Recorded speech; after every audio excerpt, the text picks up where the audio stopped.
అన్నారు. అది నాకు అర్థం కావట్లేదు. ఇప్పటికీ నేను ఇంతమందిని కలిసి ఫార్మర్స్ని ఇంతమందితో మీటింగ్ చేసినా కానీ నాకు అర్థం కాని విషయం ఏంటంటే, ఇప్పుడు ఒక పెస్ట్ వచ్చింది, సపోజ్ ఒక పెస్ట్ వచ్చింది. ఆ పెస్ట్ వచ్చిన తర్వాత ఆ పెస్ట్ ఏం పెస్ట్, ఎందుకు వచ్చింది, దేని వల్ల వచ్చింది, ఆ పెస్ట్కి ఏం చేయాలి, ఏం స్ప్రే చేయాలి అనేది తెలియకుండా ఒక పెస్ట్ వచ్చిన ఒక ఆకునో లేకపోతే ఒక కొమ్మనో ఒక పండునో ఏదో తెంపుకొని పోయి షాప్లో పోయి ఈ మందు అని చెప్పి అడుగుతున్నారు. అది కరెక్ట్ పద్ధతి? అది కరెక్ట్ పద్ధతి అంటే తెలియనప్పుడు ఏం చేస్తామండి.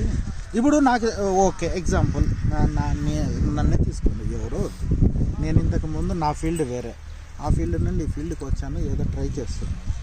ఒక తెలుసుకున్న కాడికి ఏం చేస్తాను, ఇప్పుడు నేను ఇది సెకండ్ టైం క్రాప్, ఫ్రాంక్గా మాట్లాడుకుందాం, ఇది సెకండ్ టైం క్రాప్. ఇంతకుముందు నాకు సమ్మర్కి ఏమేమి డిసీజెస్ వస్తాయి, ఏమేమి ప్రాబ్లమ్స్ వస్తాయి అనేది నాకు ఒక 50% ఐడియా